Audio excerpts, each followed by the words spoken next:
काका, घाटोळे काकांचे एक फार सुंदर व्यक्तिमत्व आहे. हे भाऊ मन मिळावू आहेत, काही विषयच नाही आहे. पूर्ण ते सगळ्यामध्ये हसून खेळून त्यांचा स्वभाव झालेला आहे, चांगला आहे. मैं कभी उनको घाटोड़े जी, घाटोड़े काका ऐसे अलग अलग नाम से बोलते हैं सब लोग। उनके बारे में अभी कितना बोलो, अभी तो ड्यूटी से जस्ट उतरे हैं, अभी भी हंसते खुसते घूम रहे हैं डेपो में। ये नहीं बोलूँगी तुम आदमी का रिटायरमेंट आ गया करके। त्यांची वागण्याची शैली एकदम खुशरंग, कधी त्यांच्या डोक्यावर टेन्शन कधी दिसलेलं नाही आहे. आमची इच्छा अशीच आहे का बा असे लोक येत राहो. ते देवाची खूप छानपणे कामगिरी करतात, सगळे सांगतात आणि मी स्वतःच्या डोळ्यांनी पाहिलं आहे. आणि सर्वात महत्त्वाचं म्हणजे धार्मिक कार्यात त्यांचा खूप मोठा वाटा आहे. हनुमान जयंती असो, आंबेडकर जयंती असो, त्यांचा मनमिळावू स्वभाव, यामुळे आम्ही नेहमी कधीही घाटोळे दिसले ती 100% आम्हाला चहाती पाजतील ही आशा करून त्यांना आवाज देतो. आणि त्यांच्या बोलण्यात एवढा मायेचा ओलावा होता की असं जाणवलं की म्हणजे जीव लावल्यासारखं असं एकदम, किंवा तुम्हाला कुठली काही अडचण आहे, तुम्ही ते नवीन आहात, आम्हाला सांगा, आम्ही तुमच्यासाठी अर्ध्यारात्री.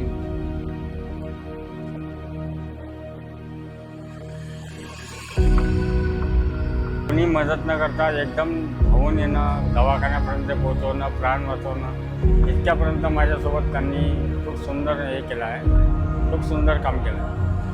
आताही 18 वर्षाचेच वाटतात ते. जिन राहों पर चलते चलते साल यूं ही बीत गए, उन यादों को संजोए अब नए सपनों में जुड़ गए. सेवा की इस लंबी डोरी में मोती थे अनमोल, अब नई राह देगी तुमको खुशियों के पल अनमोल. हैप्पी रिटायरमेंट घाटोड़े भाऊ.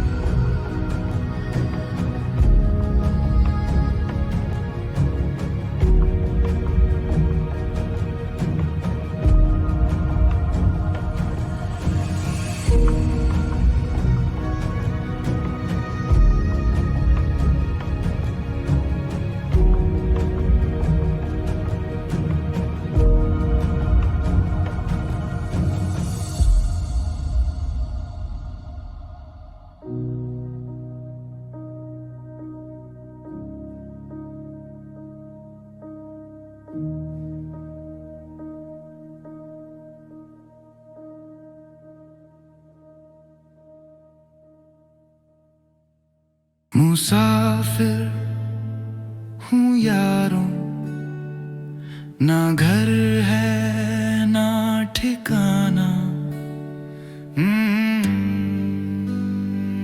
17 डिसेंबर 1997 हा माझ्या नोकरीचा पहिला दिवस होता. त्या दिवशी मी सकाळी घरून, नागपूरवरून सकाळी 8 वाजता मी घरून निघालो. आईने मला डबा बनवून दिलेला होता. इथे येऊन जॉईन झालो 10 वाजता. त्यानंतर लगेच मला इथली कामगिरी देण्यात आली. कामगिरी रात्री माझी 8:30 पावणे 9ला संपली. त्यावेळेस मी सकाळी दिलेला डबासुद्धा, आईने दिलेला डबासुद्धा खाल्लेला नव्हता. एक राह रुक गई तो और जुड़ गई, मैं मुड़ा तो साथ साथ राह भी मुड़ गई. हवा के परों पर मेरा आशियाना. असा प्रसंग वाटला का मी कोणत्या नोकरीत आलो. इथे रात्री 9:30ला हिशोब दिला मी, त्यामध्ये मला 37 रुपये शॉर्ट आले होते पहिल्या दिवशी. असं वाटलं का आता याच्यानंतर ही नोकरी आपल्या काही कामी पडणार नाही. माहिती नव्हतं कुठं झोपायचं, काय झोपायचं. एक बस भेटली. 17 डिसेंबर, कडाक्याची थंडी. त्या दिवशी राऊत बाबू म्हणून होते आणि मी दोघंही एका बसमध्ये झोपलो. पहाटे सकाळी 6ला उठलो. त्याच्यानंतर उठून लगेच नागपूरची गाडी पकडली. त्यानंतर 2 दिवस मी आलो नाही. हा माझ्या आयुष्यातला ऐतिहासिक प्रसंग आहे. उधर बुला लिया, सुबह से शाम से मेरा दोस्ताना. माझ्या संपूर्ण आयुष्यातील अविस्मरणीय प्रसंग म्हणजे नागपूर खापा टायमिंग घेऊन गेलो असता ती गाडी धोतीवाड्याला ब्रेकडाऊन झालेली होती. ब्रेकडाऊन झाल्यानंतर ते संध्याकाळचे 5 वाजत होते आणि 5-7 पॅसेंजर होते, ते उतरून चालले गेले. त्याच्यानंतर रहदारी येणारे जाणारे मला म्हणायचे काय झालं गाडीला. मी म्हणलं माझी गाडी फेल झालेली आहे. ड्रायव्हर इकडे काटोलला येऊन गेले होते रिलीफ घ्यायला, परंतु मी तिथे एकटाच होतो. ती रिलीफ पहाटेचे 3:30 वाजता रिलीफ आली होती ती, परंतु त्या जंगलामध्ये मी त्या गाडीत एकटा, कारण की मला 5 वाजता जे रहदारी जात होते त्यांनी सांगितलं होतं की या जंगलामध्ये वाघ आहे, पाहून विचार करून बाहेर पडायचं. परंतु मला अजूनही आठवते का खरोखर मी त्या जंगलामध्ये पहाटेचे 3:30 वाजेपर्यंत मी तिथं राहिलो का, अजूनही मला असं आठवतं. तो माझ्या जीवनातला मी कधी विसरणारा अविस्मरणीय प्रसंग आहे तो.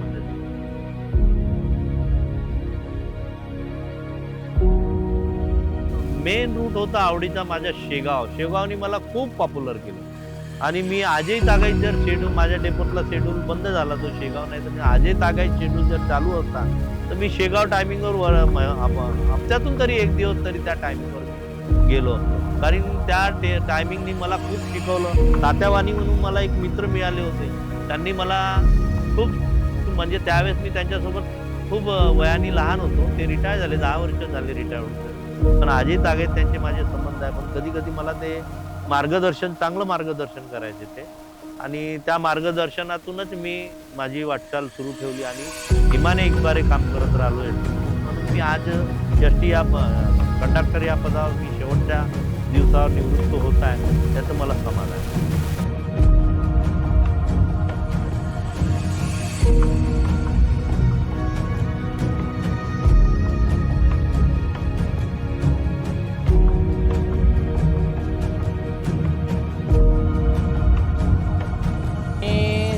राष्ट्रसंत तुकडोजी महाराजाचं एक म्हणणं आहे, एक तरी असू दे अंगी कला. त्याप्रमाणे त्यांना एक भजनाची एक आवड आहे.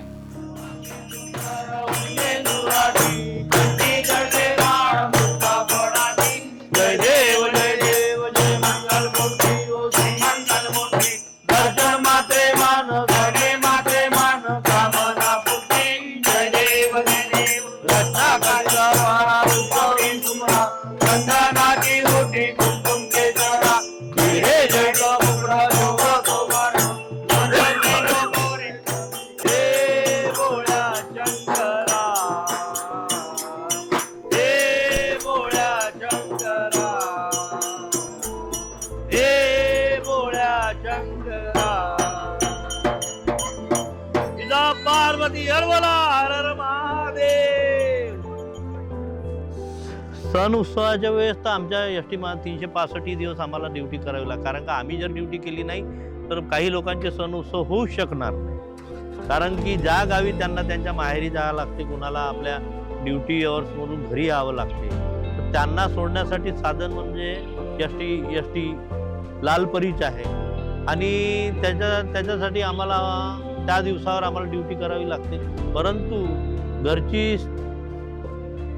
घरची माझी जी अर्धांगिनी आहे तिने या बाबतीत मला म्हणजे परमिशन होती का बा सणाच्याही दिवशी तुम्ही ड्युटी केली तरी चालेल, मी इकडे सांभाळून घेतो, आणि सांभाळली तिने.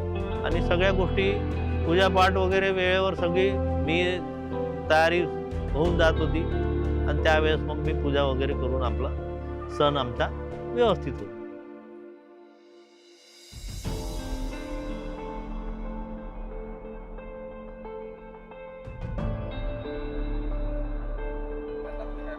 मार्गदर्शन त्यांच्यासाठी माझं एवढंच आहे का इमाने एक बारे त्यांनी नोकरी करावी, कोणाचे 5 पैसे खाऊ नये. जसं आज मी 28 वर्ष नोकरी केली, मी कोणी 5 रुपये मला देत आला असेल तर मी त्याला म्हटलं नाही रे बाबा 10 रुपये दे आणि तू आपली तिकीट घेऊन सुखाने प्रवास कर आणि मलाही प्रवास कर. आणि माझे सहकारी जे नवीन लागले त्यांनाही मी हे सांगितलं का चोरी करू नको. पैसा जे श्रमानं मिळालेला पैसा त्याच्यातच समाधानी आहे, आणि त्या पैशातूनच आपलं सगळं काही हे होऊ शकतं. चोरी केलेला पैसा कधी पळत नाही.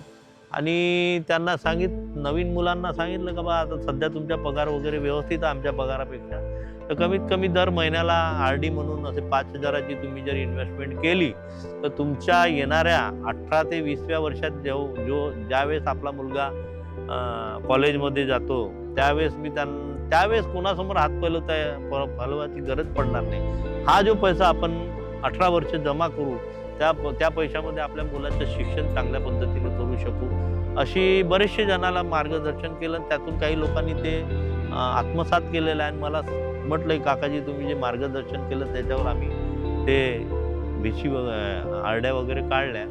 तर ते मी मार्गदर्शन केलं त्याच्यातून कोणीतरी त्याचा उपयोग घेतला त्याच्यात मला समाधान आहे.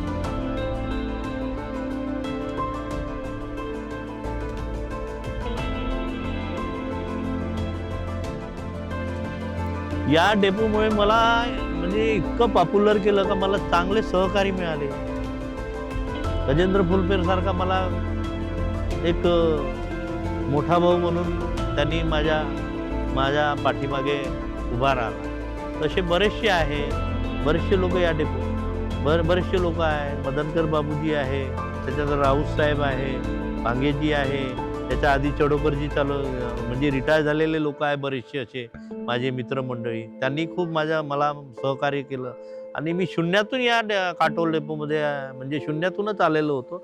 आज सगळं काही एस टी महामंडळाने मला सगळं दिलेलं आहे. मी एस टी महामंडळाच्या शेवटच्या क्षणापर्यंत ऋणी राहील.